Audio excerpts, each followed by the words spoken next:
하나님의 은혜 가운데 부흥회를 잘 마쳤습니다. 이번 선교 부흥회를 통해 구원의 열매가 많이 맺히기를 간절히 바랍니다. 여러분도 은혜 많이 받으셨는 줄 믿습니다. 그러면 그 은혜 소멸치 마시고 내일부터 시작되는 이 고난주간 특별 새벽 기도회를 통해 여러분 그 은혜를 계속 이어가시기를 바랍니다. 그래서 날 위해 십자가 지신 주님을 더 깊이 체험하고 우리도 그 길을 따라가는 은혜가 있기를 바랍니다. 이를 위해 이번 특세는 내 삶이 축복의 땅이 되게 하소서라는 주제로 하나님의 은혜를 나누고자 합니다. 여러분은 지금 축복의 삶을 살고 계십니까?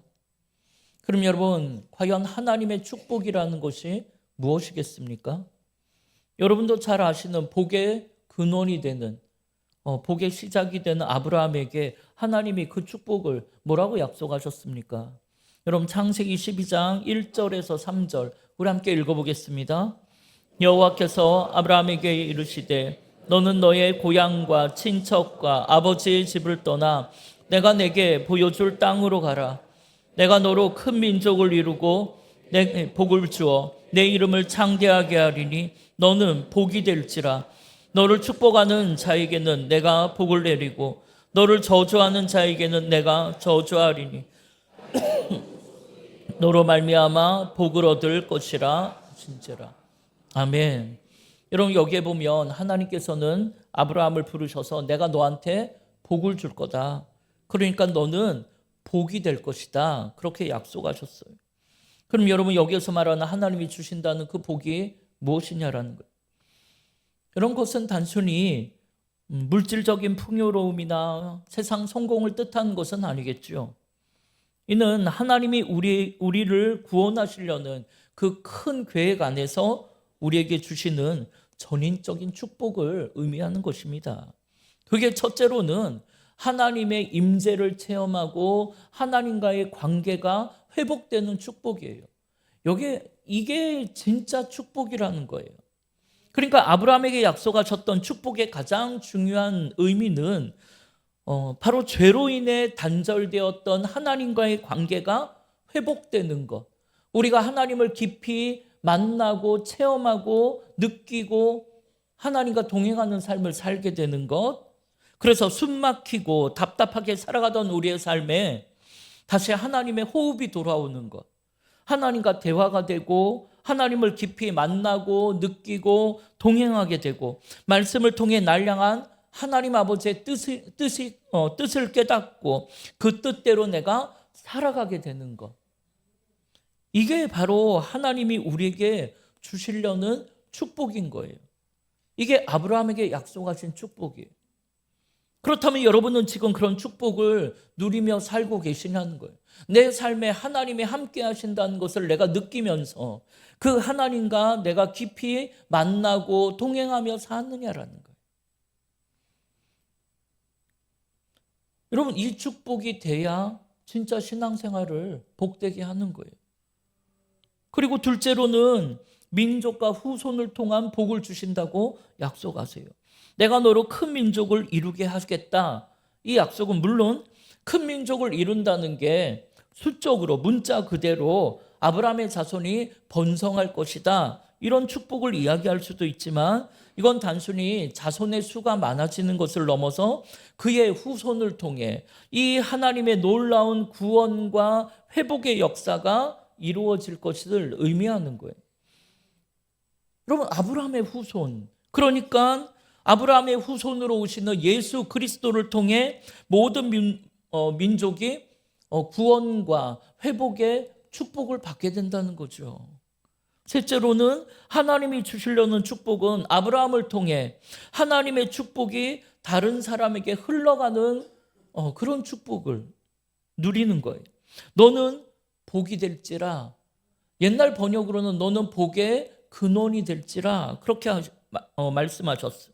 이는 아브라함만 복을 받고 그치는 인생이 아니라 그가 축복의 근원, 축복의 통로가 될 것이라고 이야기하는 거예요. 이는 우리에게 주신 선교적 사명과 같다라고 볼 수 있습니다. 즉 하나님의 복을 받은 사람은 자신만 그런 축복을 누리는 게 아니라 다른 사람에게도 하나님의 사랑과 은혜를 전하도록 부름받은 거예요.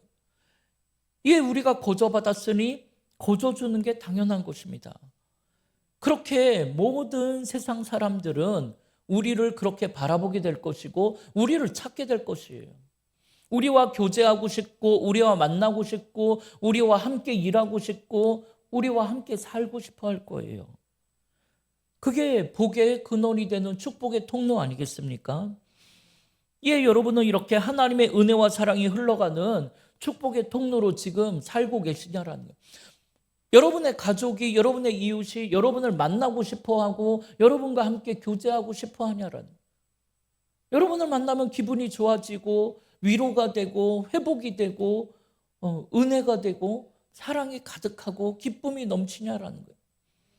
여러분, 그런 삶을 사는 사람이 얼마나 복된 인생이겠습니까? 그리고 마지막 넷째로는 하나님이 우리에게 주시려는 그 축복은 예수 그리스도를 통해 구원으로 완성되는 축복이에요. 여러분, 이걸 갈라디아서 3장 14절에는 이렇게 이야기합니다. 함께 읽겠습니다. 이는 그리스도 예수 안에서 아브라함의 복이 이방인에게 미치게 하고 또 우리로 하여금 믿음으로 말미암아 성령의 약속을 받게 하려 함이라. 아멘. 여러분, 아브라함의 복이, 아브라함께 주셨던 그 축복이 누구 안에서 이방인에게도 흘러간다고요? 예수 안에서. 그리스도 예수 안에서 아브라함에게 주셨던 그 축복이 오늘 우리에게까지 미치게 하고 또 우리로 하여금 믿음으로 말미암아 성령의 약속을 받게 하려 하심이라는 거예요. 여러분, 이게 얼마나 놀라운 축복입니까? 그러니까 아브라함에게 주신 복은 단지 아브라함 한 사람을 위한 축복이 아니고 예수님을 통해 예수님 안에서 전 인류가 회복되고 구원받을 수 있는 복의 근원이요 축복의 통로로 삼겠다라고 아브라함을 초대하고 계신 거예요. 이게 바로 하나님이 아브라함에게 그리고 그리스도 예수 안에서 오늘 우리에게도 주시려는 축복인 것입니다. 이번 고난주간 특세를 통해서 우리의 삶이 그런 축복의 땅이 되게 하기 위해 과연 우리는 어떻게 해야 하는가, 이걸 자세히 살펴보려고 하는 거예요. 그러니까 여러분, 이번 고난주간 특세에는 여러분 좀 힘을 내셔서 새벽을 깨워 내 삶이 축복의 땅이 되기를 주님의 이름으로 축원합니다. 그런 축복을 통해 여러분 오늘 2, 3부 예배에는 총 32명에게 견신례와 세례식을 베풀게 돼요. 여러분, 이 축복의 증표인 이 세례는 주님이 우리에게 말씀하신 마지막 부탁이요 소위 말하는 지상 명령이에요. 여러분, 마태복음 맨 마지막 구절, 마태복음 28장 19절에서 20절을 우리 한번 읽어보겠습니다. 그러므로 너희는 가서 모든 민족을 제자로 삼아 아버지와 아들과 성령의 이름으로 세례를 베풀고 내가 너희에게 분부한 모든 것을 가르쳐 지키게 하라. 볼지어다 내가 세상 끝날까지 너희와 항상 함께 있으리 하시니라. 아멘. 여러분, 예수님이 우리에게 부탁하신 세 가지가 뭐라고요? 첫째는 너희는 가서 모든 민족을 뭘 삼아요?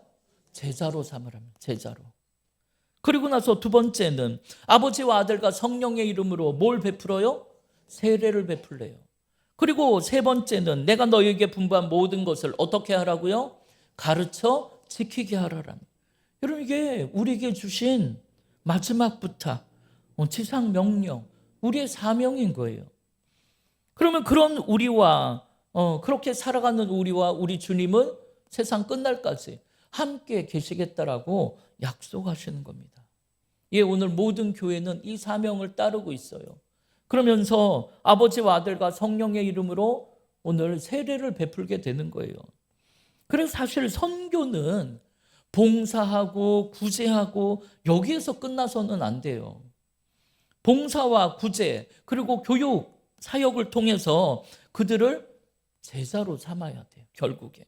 그리고 그들에게 세례가 베풀어지고 그곳이 예배하는 곳이 되어서 주님의 말씀대로 살아가는 삶을 만들어야 되는 거예요. 이게 선교인 거예요.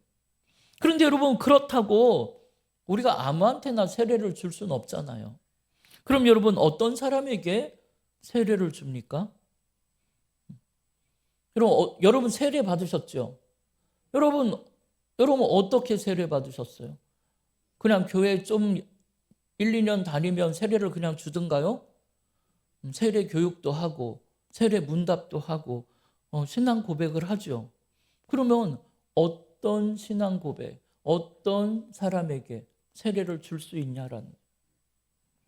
여러분, 제가 세례를 베풀 때 여러분 기억나시는지 모르겠지만 뭐라 그러면서 세례를 주는지 여러분 기억하십니까? 그때 보면 누구를 구주로 믿는 사람에게 예수를 구주로, 예수 그리스도를 구주로 믿는 누구에게 성부와 성자와 성령의 이름으로 세례를 주노라. 그렇게 하면서 세례를 베풀어요. 그러니까 예수님을 죄로 인한 수치와 죽음의 두려움에서 나를 구원하신 구주로 믿고 고백하는 사람에게 세례를 베푸는 거예요. 그렇다면 여러분은 예수 그리스도가 여러분을 모든 죄악에서 구원하신 구주라는 것을 믿으십니까? 예. 그렇다면 여러분은 세례받을 자격이 충분한 거예요. 그런데 여러분, 그렇게 나의 모든 죄와 허물을 대신 지시고 십자가에서 대속제물이 되신 주님이 나의 구주 그리스도가 되신다고 하는데, 그럼 여러분, 그리스도라는 말은 무슨 뜻이라 했습니까? 여러분, 여러 번 설명해 드린 것처럼 그리스도라는 단어의 그 본래의 뜻은 기름 부음을 받은 자란 뜻이에요. 기름 부음을 받았다. 그럼 여러분, 성경에 누구에게 기름을 붓습니까? 첫째로는 왕을 세울 때 기름 부어 세워요. 왕을 세울 때. 둘째로는 제사장을 세울 때. 그리고 선지자를 세울 때도 머리에 기름을 부어 세웁니다. 이게 우리를 구원하신 예수가 그리스도라는 이 말은 예수님이 우리를 다스리실 왕이 되신다라는 고백인 거예요. 그리고 하나님과 우리 사이에 중보자가 되는 대제사장이 되신다라는 거예요. 그리고 이 땅에 나에게 하나님의 말씀을 대언해 주시는 선지자라고 고백하는 거예요. 그런 분이 나의 구주가 되신답니다.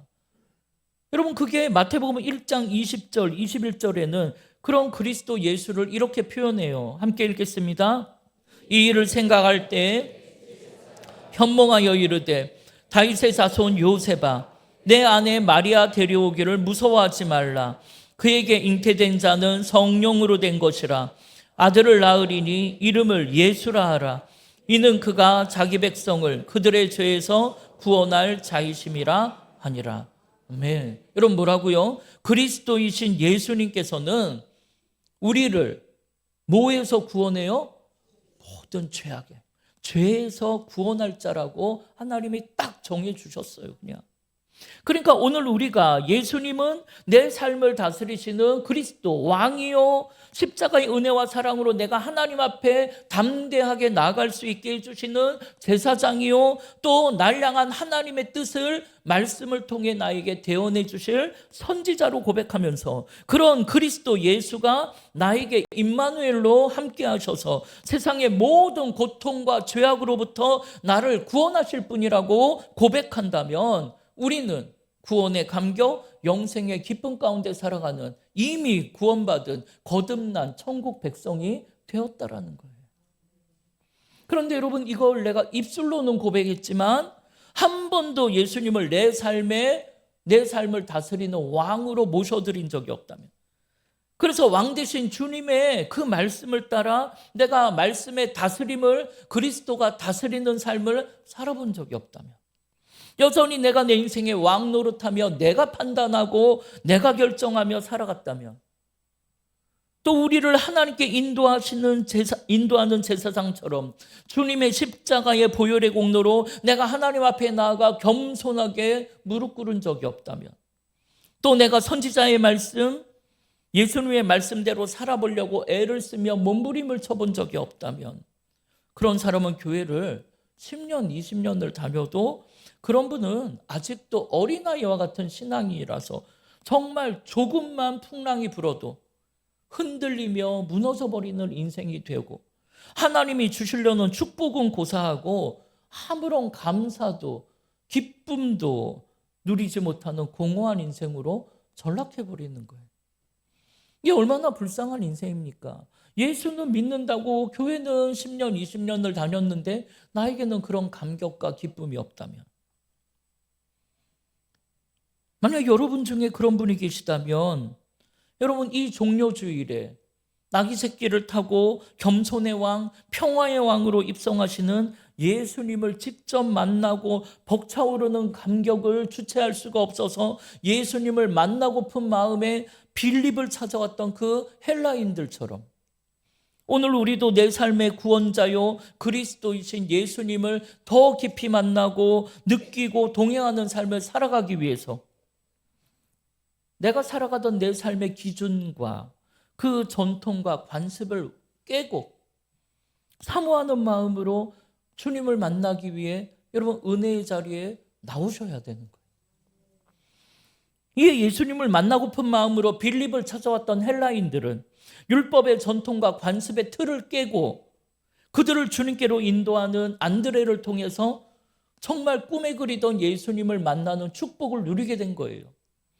이에 헬라인들이 주님과 무슨 이야기를 나눴는지 성경은 정확하게 기록하진 않지만 아마 자신들이 앞으로 어떻게 살아야 되는지, 나도 주님을 따라가고 싶은데 어떻게 해야 하는지, 여기에 대해서 이야기를 나누지 않았을까요? 그리고 이에 대해 우리 주님이 뭐라고 하셨냐면, 오늘 본문 23절을 보니까 예수께서 대답하여 이르시되 인자가 영광을 얻을 때가 왔도다. 내가 진실로 진실로 너희에게 이르노니 한 알의 밀이 땅에 떨어져 죽지 아니하면 한 알 그대로 있고 죽으면 많은 열매를 맺는다라고 말씀하시는 거예요. 여러분 이게 무슨 말입니까? 주님을 믿고 따른다는 것은 한 알의 밀이 되어 땅에 떨어져 죽는 삶을 산다라는 거예요. 그것이 우리 주님이 가장 영광을 받으시는 것이라고 말씀하시는 거예요. 이에 예수님께서는 당신이 먼저 땅에 떨어져 죽어지는 한 알의 밀알이 되고자 지금 이 고난의 길, 십자가의 길을 걷고 계신 거잖아요. 이에 주님을 따르는 주님의 제자라면 나도 주님처럼 죽어지는 한 알의 밀알이 되어야 하는 것입니다. 그럴 때 우리를 통해 우리의 가족, 우리의 이웃, 열방이 구원받는 생명의 열매가 많이 맺힌다라는 거예요. 이렇게 밀알에 썩어진 밀알의 죽음은 헛된 것이 아닙니다. 밀알의 죽음은 또 다른 생명의 시작인 거예요. 그래서 죽는 것은 한 알의 밀알이지만 그로 인해 정말 수많은 생명의 열매가 맺히게 되는 것입니다. 그런데 여러분, 많은 사람들이 열매는 거두고 싶은데, 가족과 이웃을 구원하고는 싶은데 내가 죽기가 싫은 거죠. 그래서 주님이 그 다음 25절에 뭐라고 말씀하십니까? 자기의 생명을 사랑하는 자는 잃어버릴 것이요, 이 세상에서 자기의 생명을 미워하는 자는 영생하도록 보전하리라. 여러분, 여기에서 자기의 생명을 잃어버린다라는 건 우리의 존재 목적을 상실한다라는 것. 그러면 우리의 삶이 가치가 없는 인생이 되어버려서 완전히 무너지고 파괴된다라는 걸 의미하는 것. 그러나 여러분, 그렇지 않고 자기의 생명을 미워하면, 그러니까 자기를 부인하고 자기 십자가를 지면, 자기 생각, 자기 계획은 있겠지만 또 다른 생명을 낳기 위해 자기를 부인하고 자기 십자가를 지고 주님을 따라가면 그의 존재는 영생하도록 영원히 보존된다라는. 그런데 이를 우리가 수없이 들어서 알고는 있지만 얼마나 많은 사람들이 자신의 것, 자신의 인생을 움켜쥐고 펴지 않으므로 자신의 존재를 가치 없는 인생으로 파괴하는지 몰라요. 그래서 내가 무엇을 위해 살고 있는지 그 방향을 잃어버린 채 그냥 공허한 인생의 걸음을 걷고 있는 거예요. 이에 우리의 인생의 존재 목적과 가치를 부여하시는, 우리를 창조하신 창조자 하나님을 바라보셔야 합니다. 그래서 나를 지으시고 나를 이 땅에 이곳에 보내신 하나님 아버지의 뜻을 묻고 그 뜻대로 살아가고자 애를 쓰셔야 하는 거예요. 이에 아버지의 뜻을 따라, 아버지가 이 땅에 예수 그리스도를 보내신 그 뜻을 따라 그 길을 순종으로 걸어가신 주님께서는 오늘 보면 23절에 인자가 영광을 얻을 때가 왔다라고 선포하시는 거예요. 그럼 지금 주님은 고난의 길을 걷고 있습니다. 십자가의 길을 걷고 계세요. 이제 며칠 후면 십자가에서 죽임당하실 것을 알고 계세요. 그런데 어떻게 보면 지금 주님은 그런 인생의 실패자의 모습으로 내리막길을 걷고 계시는 건데, 주님은 그 죽음의 길을 가리켜 인자가 영광을 얻을 때가 왔다라고 말씀하세요. 이렇게 주님께서는 죽어지는 한 알의 밀알이 되지만 이를 통해 수많은 생명의 열매가 맺히게 될 거니까 결국 모든 사람들이 저주하던 그 죽음의 형틀인 십자가는 영광의 십자가가 되어 모든 교회에 그 십자가가 세워지고 우리는 그 십자가를 소중히 붙들고 사는 것 아닙니까? 마찬가지로 오늘 우리도 그 주님의 십자가의 사랑, 십자가의 은혜를 체험하기만 하면 우리가 어떤 모습, 어떤 인생의 삶을 살았더라도 그것과 아무 상관없이 주님의 영광 속에 우리의 그 십자가의 의미가 달라진 것처럼 우리의 인생도 주님 안에서 완전히 새로워질 줄 믿습니다. 그래서 여러분 고린도후서 5장 17절에 여러분 뭐라고 했습니까? 함께 읽겠습니다. 그런즉 누구든지 그리스도 안에 있으며 새로운 피조물이라 이전 것은 지나갔으니 보라 새 것이 되었도다. 아멘. 여러분 누구 안에 있으면? 그리스도 안에 있으면, 그리스도 예수 안에 있으면 우리는 어떤 인생을 살았든지 간에 지금 어떤 모습으로 살고 있든지 간에 우리는 완전 새로운 피조물이 된다라는 거예요. 이에 오늘의 결론을 26절에 이렇게 내리고 있는 거예요. 사람이 나를 섬기려면 나를 따르라. 나 있는 곳에 나를 섬기는 자도 거기 있으리니 사람이 나를 따르면 내 아버지께서 그를 귀히 여기시리라. 지금 주님은 주님을 따르는 제자들이 어떤 삶을 살아야 하는지를 분명히 말씀하고 계세요. 여러분 제자란 자기를 부인하고 자기 십자가를 지고 주님을 따르는 사람이요, 그렇게 주님을 따르는 자는 주님이 계신 곳에 함께 있는 자라고 이야기하는 거예요. 그럼 여러분 지금 주님이 어디를 향해 가고 계십니까? 주님이 결국엔 서신 곳이 과연 어디입니까? 바로 갈보리 십자가 아닙니까? 그렇다면 오늘 우리가 있어야 할 곳도 주님이 계셨던 그 십자가의 자리 아니겠습니까? 사랑하는 여러분, 오늘 이 종려주일에 호산나를 외치던 군중들은 며칠 후에 예수를 십자가에 못 박으라고 돌변했어요. 기가 막힐 장면 아닙니까? 당시 예수님을 재판하다 놓은 빌라도는 어떻게 해서든지 죄가 없는 예수님을 놓아주려고 했었어요. 그러나 세상에 헛된 꿈을 꾸던 그 무리들은, 그 군중들은 달랐습니다. 그들은 한결같이 소리 지르기를 예수를 십자가에 못 박으라고 악을 쓰는 거예요. 이에 결국 빌라도는 성난 군중을 이기지 못하고 예수님을 십자가에 못 박게 된 거예요. 그런데 여러분, 만약 여러분이 그때 거기에 빌라도의 법정에 함께 있었다면 여러분은 어떻게 하시겠습니까? 호산나를 부르며 열렬히 환영했던 그 입으로 예수를 십자가에 못 박으라고 똑같이 말했을까요? 아니면 그러면 안 된다라고 군중들을 막아섰을까요? 혹시 여러분도 그때의 그 군중들처럼 내 사업이 어려울 때 한 번 지켜주신 적 없고 시험에 합격시켜주지도 않았고 세상 풍랑 속에 내가 아프고 외로울 때 나에게 아무것도 해준 것이 없다고, 내가 그렇게 열심히 기도했는데 내 기도 하나 들어주지 않는 예수라면 그런 예수는 십자가에 못 박으라고 외치지 않았을까요? 사랑하는 여러분, 예수님은 2000년 전 그 십자가를 지시고 말할 수 없는 고통과 고난의 길을 걸으셨습니다. 그럼 왜 우리 주님이 그런 고통과 고난과 죽음의 길을 걸으셨습니까? 그것은 바로 나의 죄 때문 아니겠습니까? 여러분, 이걸 2000년 전에 있었던 그런 옛날에 있었던 일로만 생각하지 마세요. 여러분, 만약 오늘 지금 주님이 다시 그 십자가의 길을 걸어 십자가의 죽임을 당하셔야 한다면, 여러분, 그것은 예수를 믿지 않는 저 세상 사람들 때문이 아닙니다. 바로 호산나를 외치며 주님을 믿는다고 고백했던 나 때문에, 남편 하나 아내 하나 용서하지 못하는 바로 나 때문에, 세상에 헛된 금송아지에 물들어 살아가고 있는 나 때문에, 바로 나 때문에 오늘도 주님께서는 십자가를 지고 죽음의 골고다 언덕을 올라가고 계시다는 것을 우리는 가슴 깊이 느끼고 고백해야 하는 거예요. 저도 그렇고 여러분도 그렇고 우리는 모두가 다 세상 사람들보다는 우리는 그래도 거룩한 척, 깨끗한 척, 그렇게 오늘도 소리 높여 호산나를 외치고 있지만은 실상 우리의 삶은 세상 사람들과 다를 게 없는 주님의 손과 발에 여전히 대못을 박는 인생이고, 이로 인해 세상은 우리 예수님을 또 교회를 조롱하고 오해하고 욕하고 있고, 그런 세상 앞에 우리는 아무런 반론도 제기하지 못한 채 오히려 우리조차 주님을 3번이나 부인하고 도망치는 비겁한 인생 아니겠습니까? 이것이 오늘 우리의 믿음의 현주소임을 잊지 마셔야 합니다. 여러분, 호산나를 부르며 세상의 헛된 꿈을 꾸시던 자리에서 돌이키셔야 합니다. 금송아지 우상을 버리고 예수를 십자가에 못 박으라 소리치던 삶에서도 돌이키시기를 바랍니다.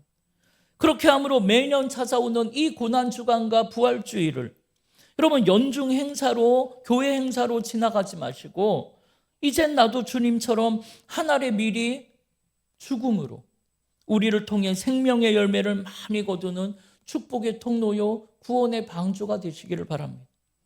예, 이번 고난주간이 여러분의 삶에 그런 놀라운 역사가 일어나는 한 주간 되시기를 주님의 이름으로 축원합니다. 우리 그런 믿음의 고백을 담아서 우리 함께 찬양하겠습니다.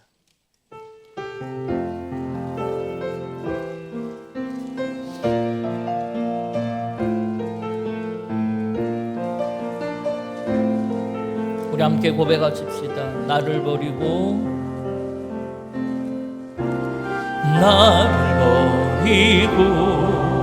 그의 길을 가는 것 세상 그 무엇보다 어려운 내려놓는 내 안에 예수 그분만 생각할 때 하늘의 그 손이 일하시네.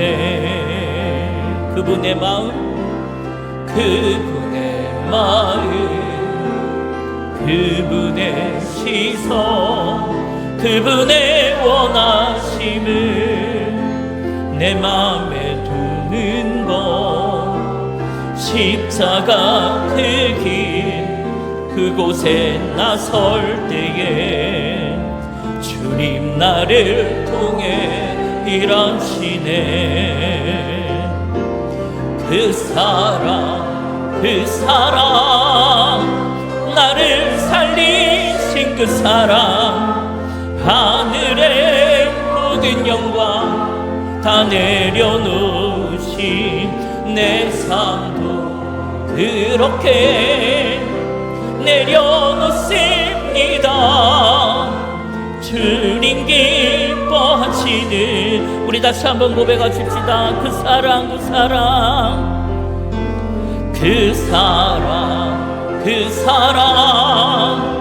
나를 살리신 그 사랑 하늘의 모든 영광 다 내려놓으신 내 삶도 그렇게 내려놓습니다.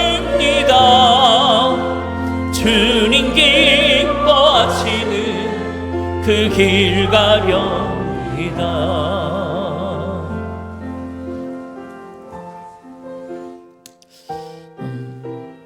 사랑하는 여러분,